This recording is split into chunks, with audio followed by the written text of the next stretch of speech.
फक्त धर्मेंद्र प्रधानांचा राजीनामा नको, हे सरकारच उलथवून टाका. सोनम वांगचुक यांच्या समर्थनार्थ आंदोलनात शिवतीर्थावरून उद्धव ठाकरेंची नवी हाक. अंधभक्तांविरोधात देशभक्त म्हणून लढण्याचं आवाहन.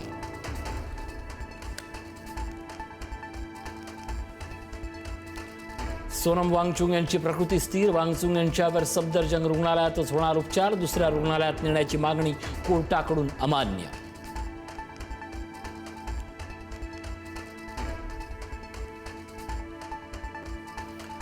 कॉकरोच जनता पार्टीचे अध्यक्ष अभिजित दिपके यांच्या आंदोलनाचा आज दुसरा दिवस. दुसऱ्या दिवशी जंतर मंतरवर मोठ्या प्रमाणात गर्दी.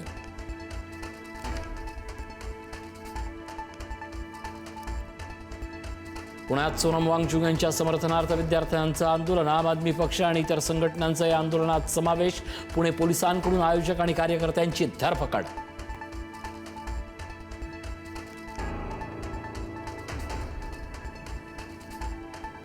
शिवसेनेच्या 6 बंडखोर खासदारांबाबत लोकसभा सचिवालयाचा निर्णय.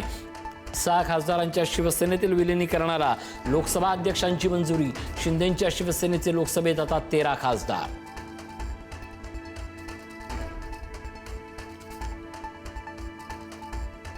फरार रवींद्र धंगेकर यांचा पोलिसांकडून आजही शोध सुरू. पोलिसांकडून धंगेकरांसह 13 जणांचा शोध सुरू.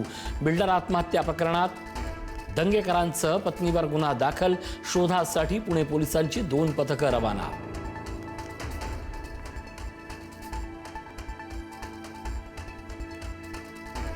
डोंबिवलीतील महिला डॉक्टरांना मारहाण प्रकरणी रमेश म्हात्रेला 3 ऑगस्टपर्यंत न्यायालयीन कोठडी. रमेश म्हात्रे पोलिसांना शरण.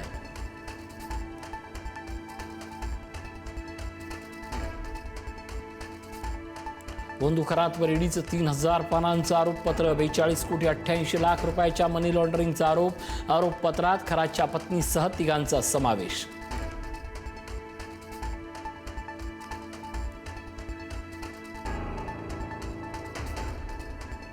पावसामुळे रत्नागिरीतील निसर्ग सौंदर्य बहरलं. डोंगर रांगांमधून कोसळणारे धबधबे प्रवाहित. लांजा तालुक्यातील कोरनिंको आणि निवळीचा धबधबा ओसंडून प्रवाहित.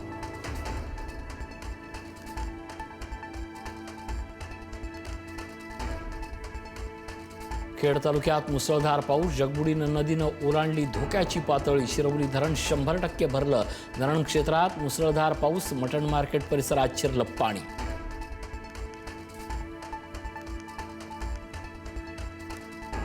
अयोध्येतील राम मंदिर देणगी चोरी प्रकरणी आतापर्यंत 8 जणांना अटक, तर आणखी 30 जण रडारवर. 8 जणांच्या अटकेनंतर चौकशीची व्याप्ती वाढली.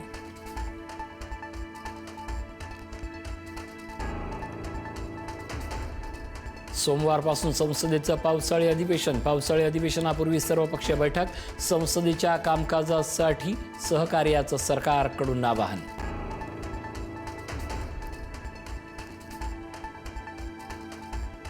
इराणच्या क्षेपणास्त्र आणि ड्रोन हल्ल्यादरम्यान जॉर्डनमध्ये 2 अमेरिकी सैनिकांचा मृत्यू.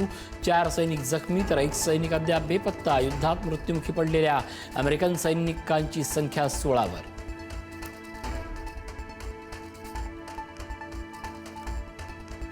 फिफा विश्वचषकाच्या जेतेपदासाठी आज अर्जेंटिना आणि स्पेन भिडणार. मेस्सीची जादू चालणार की स्पेन बचाव इतिहास रचणार, याकडे क्रीडा विश्वाचे डोळे.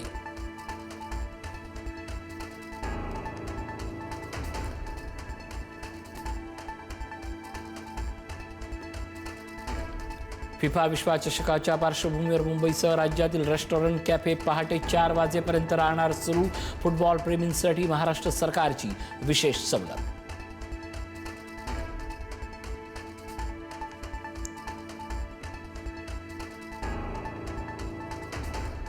Thank you.